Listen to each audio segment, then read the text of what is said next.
So just want to give you an overview of Stella Circle. We are the largest nonprofit housing developer in the province of Newfoundland and Labrador.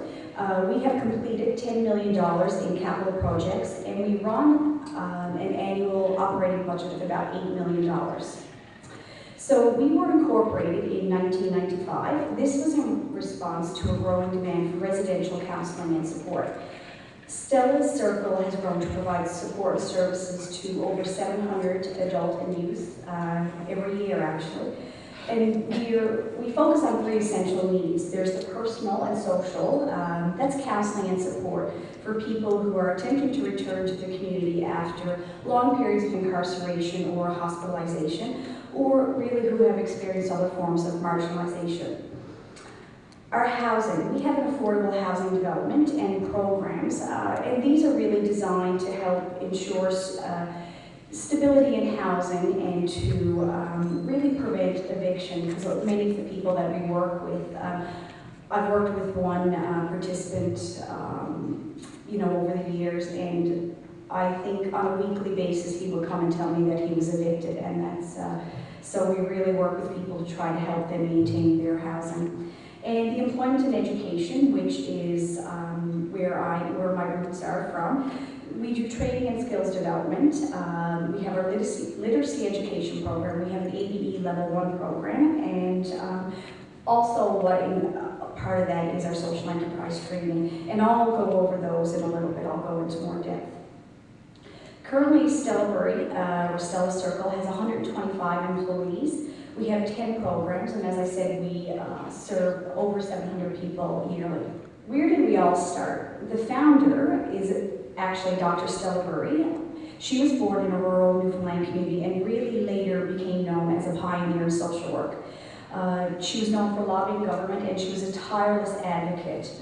She was successful in creating new programs, including the Emmanuel House program, which was originally created to provide food, clothing, and shelter, along with friendship and counseling. And I'll go into more depth. So a little history on our programs. It began with a residential counseling program in 1979 at Emmanuel House, which is a 4-month treatment program. So many people that are coming out of the hospital or are trying to reintegrate into the community from incarceration will often go to Emmanuel House. What they found was people became well, they wanted to work, but they needed stable, affordable housing, which for us is really the foundation of a person's life. So the increased need for these concrete services led to the development of our employment, our housing, and our clinical programs. And it did not take long before these programs outgrew Emmanuel House. There are currently 10 programs and 17 buildings under Stella Circle's umbrella. So I'm just going to talk about our education and employment programs. In 1998, the HopeWorks program was developed. HopeWorks is a part-time pre-employment preparation program for individuals who have experienced serious mental health issues and who have little or no work experience. New Beginnings, that was actually formerly a provincially run government program, and I don't think they did so well with it. So Stella Circle took it over and really kind of put their twist on it. So that's a full-time preparation program and a skills training program. Again, for people who have experienced barriers to employment, or who have had long periods of unemployment as a result of mental health issues or other challenges in their lives. 2005 was actually a real exciting time for us because we started our first ABE program, Level 1. There were a couple other programs in the city at the time, but I feel, and I think my thoughts are shared amongst other people, that some of these programs really didn't address the needs of the people that we worked with very complex mental health issues. So, one of the programs was at a local college, and as you can imagine, someone who has experienced, has not had any experience in school, walking into a college of however many thousands of people can be very intimidating. So that was really exciting. That was an exciting time for us. So in 2008, we started a Can-Do Employment Now. So this program is geared towards people, really, if we look up at the spectrum, with the most severe mental health issues. And, you know, probably the most social barriers, people who, I guess, most of society would have said they're not employable. And unfortunately, a lot of these people would have thought themselves that they weren't employable. So Can-Do, it's almost, if I can use the term, it started almost like an odd job squad. The participants would work together, individually or with a group of people, not very many, probably 3 to 4 people. There would be a team lead, and they would do various contracts internal to Stella Burry and external to Stella Burry. What's different about this program too is that participants were able to earn a wage while they were doing it. They typically work, I think, 4 hours a week, and they make $10 an hour. And as I get into the social enterprise, I'll talk about how we're actually going to change that and how we're hoping we're going to start a new, actually we will, we've been okay for a new pilot project, but unfortunately it's not launched just yet, but it's coming. So our Hungry Heart Cafe, if, not sure how many people in the crowd are from Newfoundland, but if you ever get the opportunity, the fortunate opportunity to visit Newfoundland, I strongly suggest, and I'm not being biased, it's fantastic food, so certainly drop by. So in 2003, Stella Circle bought the W.J. Murphy building. That actually used to be a grocery store years and years ago, and an interesting fact I just learned, that set of lights that you see there, probably not that exact set of lights, but that was the first set of lights in St. John, so I thought that was kind of interesting. So these are the renovations. This is what you see now. So 2003, we bought that, and we had a vision of opening a cafe and training participants to work. So in 2007, we advertised in our local newspaper. We wanted a chef with a heart. So from there, we started training our participants. However, at the time, we weren't particularly busy, as most of our production involved internal contracts, contract meals. But in 2008, we opened our doors to the public, and as we started to get busier, we quickly learned that, you know, we had one chef on staff, and that was, you know, that chef was wearing 2 hats. They were involved in production, but they were also the instructor chef. So, you know, we quickly learned that, okay, we've got to hire another chef. So, and from there, actually, we started to increase our commercial staff. However, there were still some questions about how to make the Hungry Heart Cafe a viable business that supported training opportunities for our participants. So, hence when we talk about our social enterprise. So we certainly still had some questions around that. So in 2010, the staff attended, a couple of staff within Stella Circle attended a social enterprise conference. I can't remember where that was held, but anyway. And they actually, and it must have been fate, they met a team from Fair Start Seattle, and they had an organization of vision and values that really spoke to what Stella Circle did. They served, the participants they served, again, were very similar to who we served. So we saw that model, we felt that we could replicate that into our current cafe, and really in our other streams how we wanted to build our social enterprise, which is we have a maintenance and carpentry streams also. So we saw that that was really crucial. So it was actually that same year some of the staff went to Seattle and immersed themselves into the training that they were doing and started to learn what exactly they were doing. This, and I'm going to get into, I want to give you an overview of Fair Start and just again, you know, how strong a social enterprise they are, and they're certainly the gurus in this field. So just to give you an idea though too, just to outline some of the renovations, on the bottom as you can see, that's the cafe. On the second floor we have administrative offices, and actually on the third floor that's some of our affordable housing units. So we have tenants living upstairs, and you can't see it, but in the blue picture, the house to the left, that's a Just Us Women's Center. So for women who have experienced some involvement with the justice system, that's a program that is targeted towards them. just to, again, give you that background. All right, so I do want to focus on the Fair Start model as it really encompasses what Stella Circle is doing. Again, as I mentioned, they're certainly the gurus in social enterprise. They're a community that transform lives, for which their catering, the restaurant and cafe exist to support. So from Fair Start, from their model grew Catalyst Kitchens, and something really exciting. So these are like-minded organizations who are doing similar work. And if you see in this map, we're actually the only Catalyst Kitchen in Canada, so I think we've been very progressive in that way. Hopefully there will be more, but right now we're the only one in Canada, so certainly a lot through the States. I don't know offhand the number, but yeah.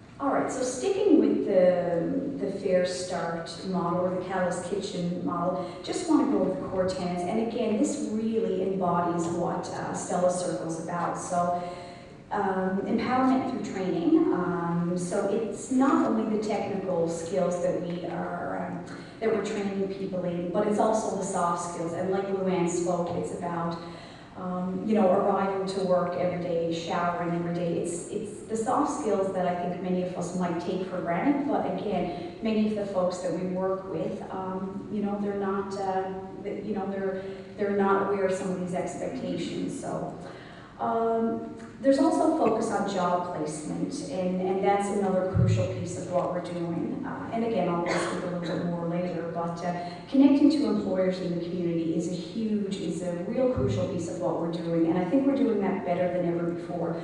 We have a staff person on site, an industry liaison person who's out there building those connections with employers and telling them about what we're doing. Job retention, or as we refer to it, the employment maintenance piece. I often say everybody can get a job, essentially, but keeping a job is a whole other story. So that's where, for many of our folks coming through, that's where they, I guess, trip up, is actually keeping the job. Another core tenet is earned income through the social enterprise and community engagement through food service. So again, while this speaks to the Fair Start model, the Stella Circle's values are very much embodied in this. So just a quick look at their programmatic approach. If you see from the slide, food service training is the core of that. So this is where we talk about the relationship between, again, social enterprise and, a social enterprise. So it's a relationship between the enterprise and the training. And as I said earlier, this was the largest learning for me. It was the fact that an enterprise has to exist first and foremost, and it has to be a strong, viable business. Because without that business, the programs are not going to exist. So it's, the training opportunities would not exist for participants. So when I think about social enterprise, I always think about a business with a mission. So, but it's crucial, it's absolutely critical that there is a viable business at the base of it, and from there you build your training programs.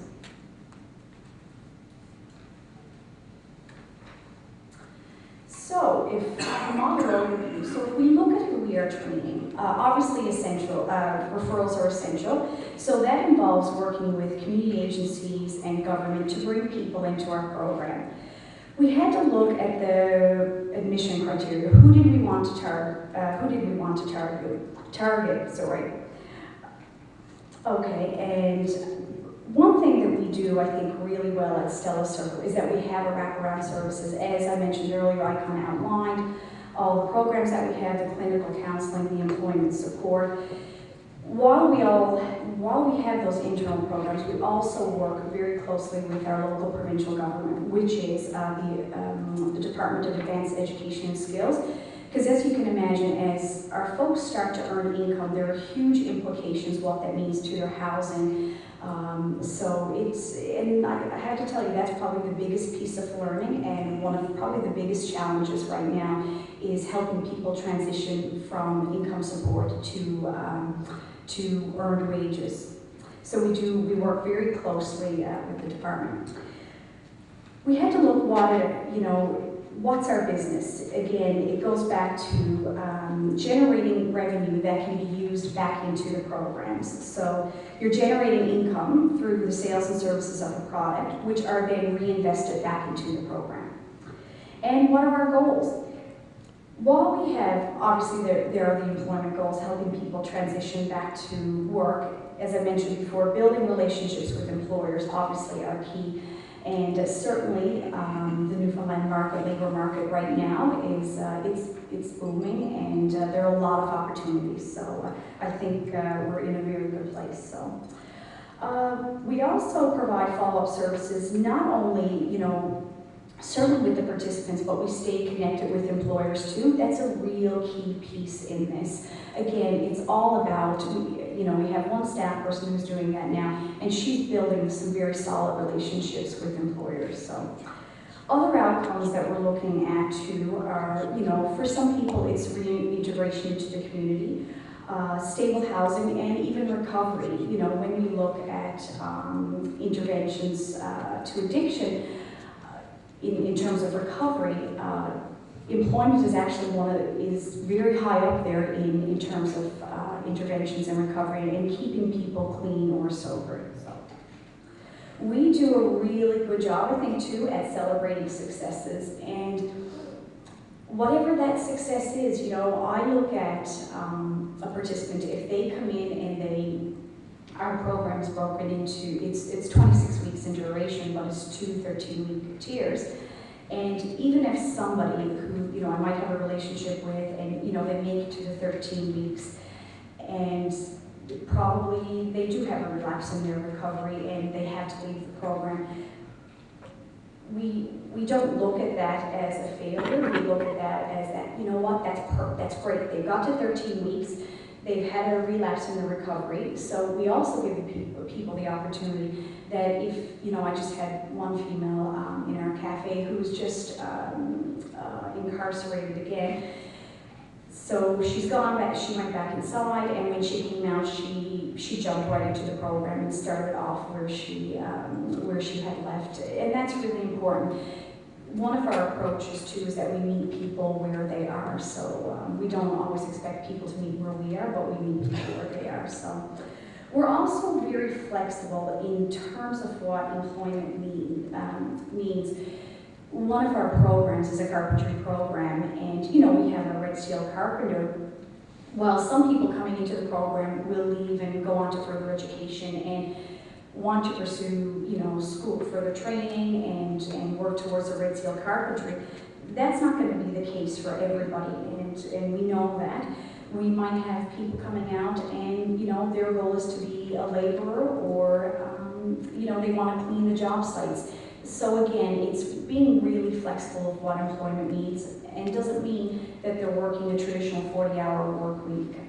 No, it doesn't for us. So, yeah. And kind of going back to our wraparound supports, we have a holistic approach. So we look at all parts, all facets of people's lives. We knew that there were some things that we needed to do for this to be a success in the social enterprise, and to ensure our adult learners were learning and that they were being trained properly to go out and to meet the labor market needs. So we had to believe that the social enterprise could foster adult learning and would see people return to employment.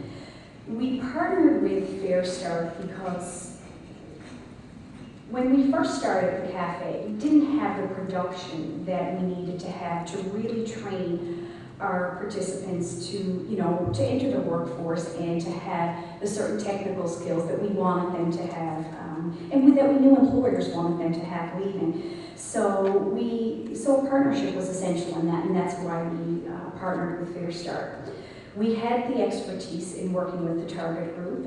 Again, we've back, I think, since 95, 98, had been working with people in that capacity of, employment and return to work. The government programs we have, and again, I'll talk about it in a little bit, but we needed a government program that could support a pilot project, and they have, and that was essential. And again, as I referenced, the Newfoundland economy right now, the shortages. The provincial government did a study, and it's what they're calling the 2020 outlook. And so within the next 10 years, the province of Newfoundland and Labrador will experience significant labor shortages. So essentially, as the demands increase, the entry-level positions, especially in the service sector, are going to vacate because people who have longer attachments to the labor force and who are more skilled are moving into higher paid jobs, which means there's a gap, and all those jobs will not, filling those will be certainly trying. When we look at demographic trends too, Newfoundland has an aging workforce and a declining youth population. So, all right, so Stella Circle, so when we talk about our social enterprise training model, we had submitted a proposal to our provincial government under the labor market partnership. So just essentially so we could develop the social enterprise model.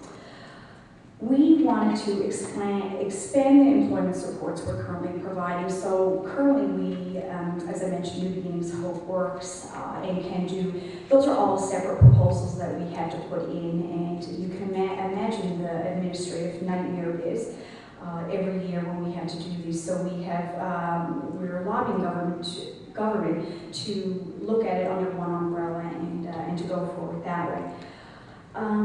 In this proposal, you know, we can, as I've said, we can help meet the industry demands right now, and especially forecasting for the next 10 years, they're going to even be larger. We want to help foster long-term labor attachment of individuals, again, with complex needs. So what this looks like, what does our program look like?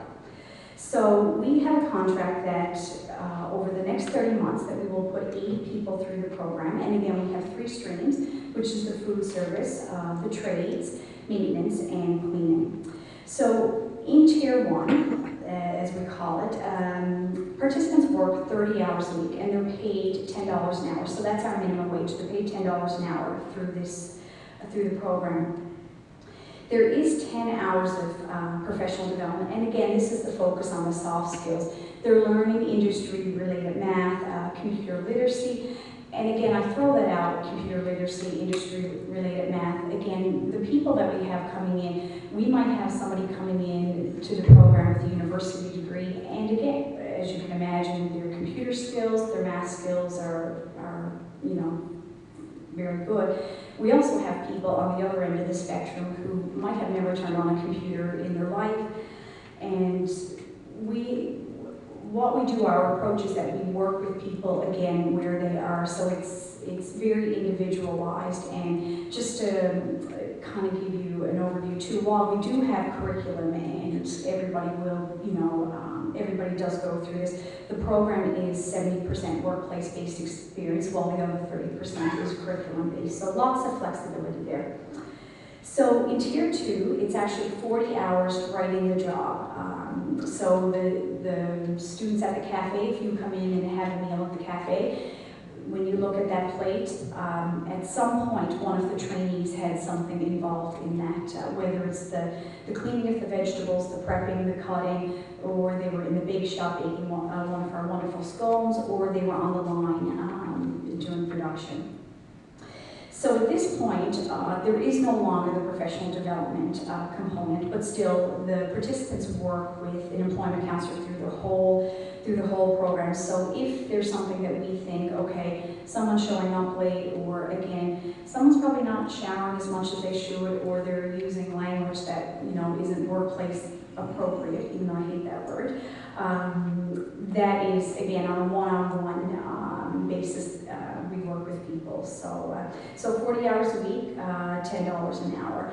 Tier 3, what we call Tier 3, is when people actually move to the labor market. One of the benefits of the program is that people are EI eligible after they're finished. So again, we do have some people who want to return to school and do some further upgrading, or, you know, I'm helping one young girl right now who wants to get her papers in cooking. She sees herself of continuing on, and I have no doubt will get her red seal. So that's one of certainly the bonuses of the program. So who are we targeting? So adults who are in receipt of income support. We say non-EI eligible, but we do accept people with EI eligibility. It really depends. You know, there are a number of factors that we will look at here. You know, how long the person's not been working, if we feel that there are further barriers preventing them from transitioning to work. The average age that we're actually seeing come into the program is 38 to 43. And employment barriers, again, I've probably mentioned most of these: mental health issues, addictions, post-traumatic stress, limited education, lack of work experience, again, marginalization, just being excluded from the community, from their family, and history of incarceration and hospitalization. So these are actually some of probably our first graduates, and this is actually a picture of our kitchen. This is the Asian noodle salad. To the left, it's really good. I mean, it's very good. Yeah, as you can probably imagine, I eat there a lot, so the food is fantastic.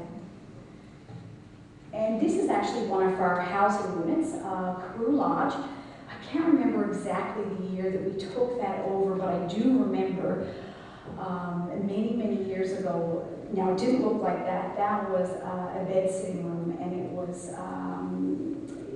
riddled with, it was not, I can remember a murder happening there, and it was just not a great place, and we actually took it over, and this is one redevelopment, and this is now an expansion. I think it's, do I have my notes here? 14 existing units, so I can remember this place being in the news a lot. So this is one of our housing, our redevelopment of our housing, so that's very exciting. And actually, some of our trainees in the trades program, they're actually, well, no, today's Sunday, they're not doing it today, but guaranteed tomorrow, because this is still under construction on the inside, they're doing some of the work. We do have contractors, but the trainees are in there doing some of the sanding, the painting, the plastering, probably some framing too, I think, so they've been involved in the project along the way.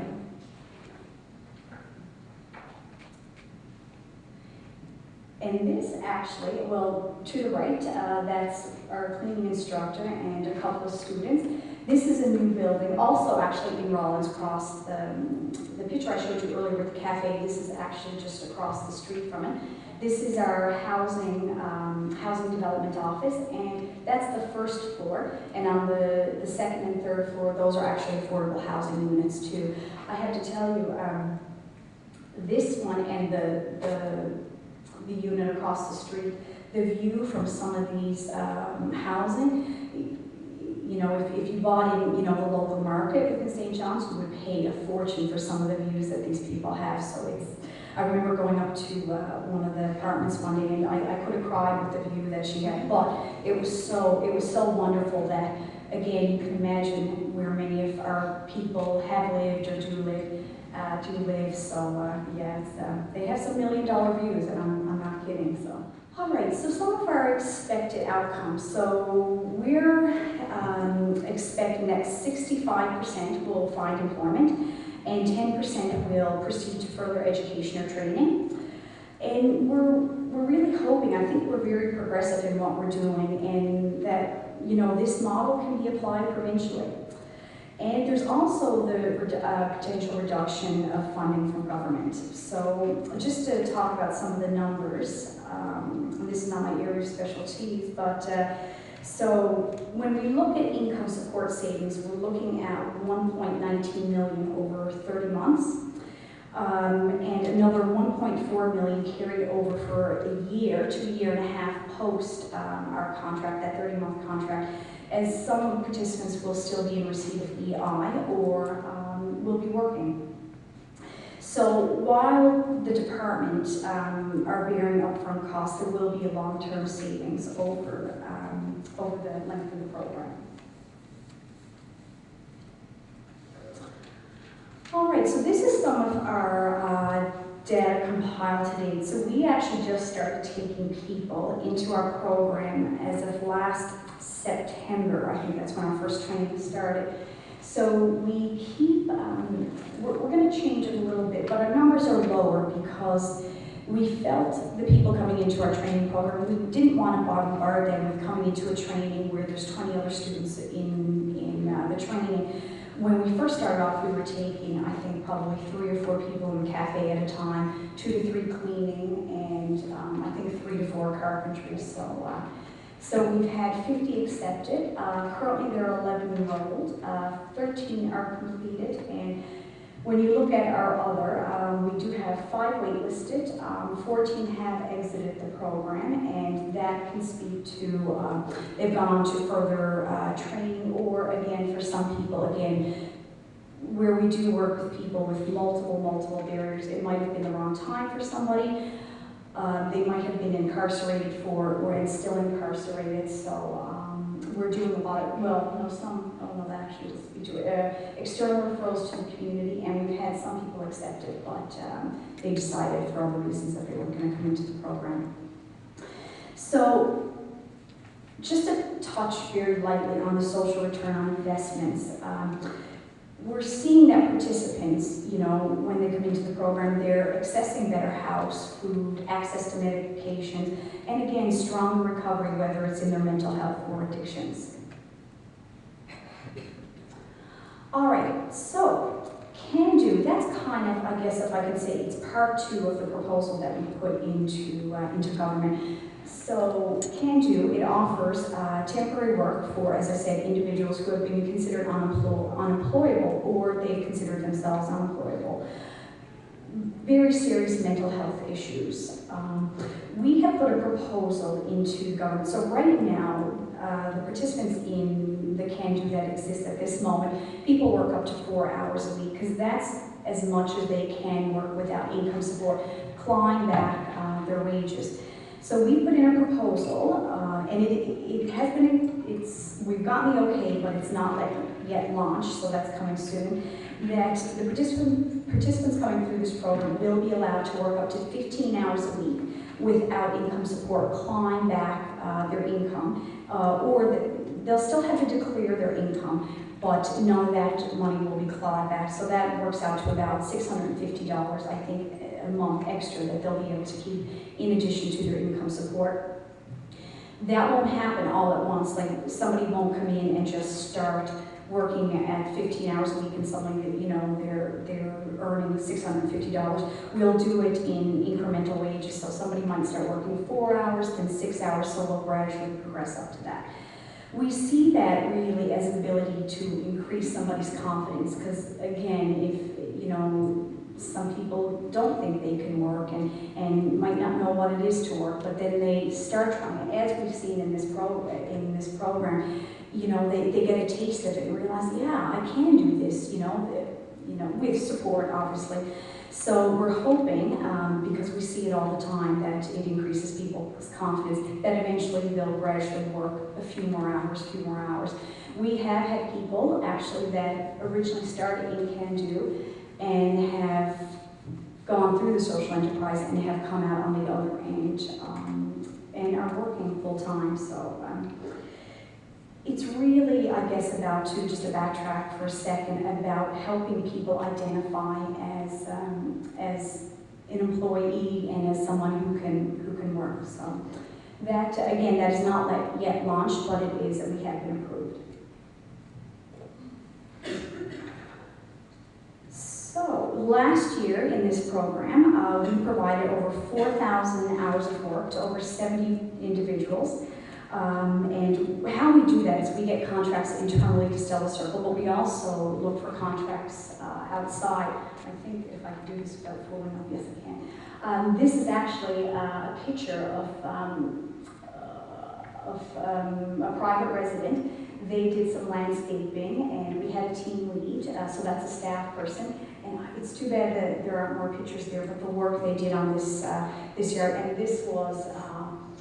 This home, I'm sure, it's over $1 million home, so it's, when I drive by now and I look at that home, I smile to myself, because I think our participants worked on that home, and it's a beautiful job that they did. So they're doing landscaping, they're doing painting. We have a contract with the local church that's in our area, and we have participants going in there weekly that are doing some of the cleaning. We've worked with law firms where some of our participants go down and do filing. again, dishwashing in some local restaurants and our cafe, so it's quite exciting. All right, so in terms of evaluation, we've actually partnered, one of our huge partners is Chevron Canada. Again, so we've partnered with them, and they're actually the ones who will supply the funding, I guess, for our participants to work, and that's how we pay the wages.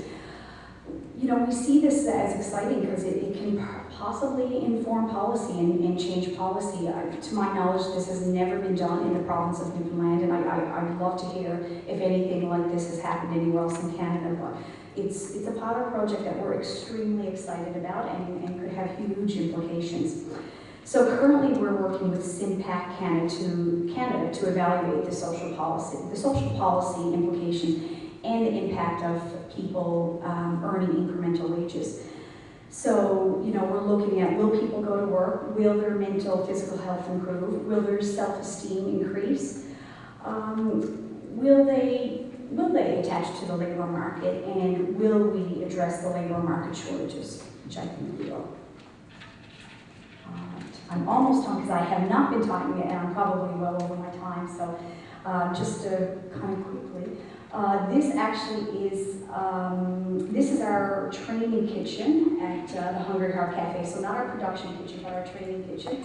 And this is an individual who actually started at Emmanuel House in the residential program, had worked in another program, Can Do, and fast forward a year or two, he went back to school to do his carpentry, and he's working towards his apprenticeship right now, and is working with one of the largest contractors in the city of St. John's. So he's working towards his red seal, and this is somebody who started a residential program. So this is them taking part in the building of the beautiful island.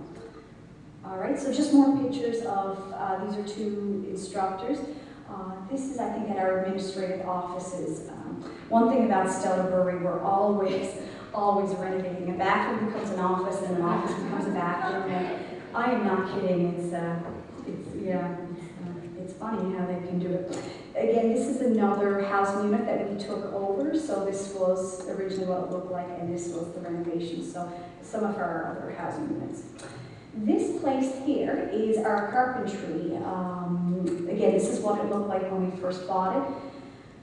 These were the renovations, and actually, so there's 2 workshops, 5 offices, combined lunchroom. It was renovated in 2010, and the participants actually did all the siding, they put on the metal roof, and this is where my fancy office is, actually, in our carpentry shop. So this is actually the kitchen, and again, along every step of the way, the participants were involved in this, in all the production of it. So.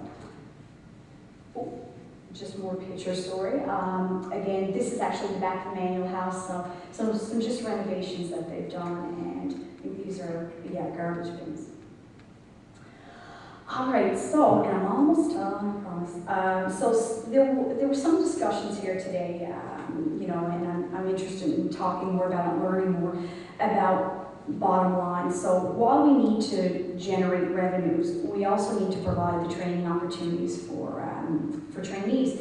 We want to employ people, again, who have never been involved in the labor market, address the labor market needs, and improve the mental and physical health, and improve income stat, the economic status of people. So I'm really looking forward. I know there's a presentation coming up on dynamic tensions, so I'm really looking forward to that because, again, my background being social work, I'm on one end of the spectrum, which I'm moving to the middle, and we have the business guru, and it gets interesting at some of our meetings. You know, I'm looking at the training and how can we best serve the participant, while I have the other manager who is like, well, what's our bottom line? What's our bottom line? So some of those conversations get quite interesting. So I can't wait to hear more about it. But I'm more towards the middle. So I'm going to end with the video. John, you know what? I don't even know if I'll give him an introduction because I think he says it so well in his words. He does work at the Hungry Heart Cafe, and I think I'll probably just leave it to him because I think he can certainly say it best.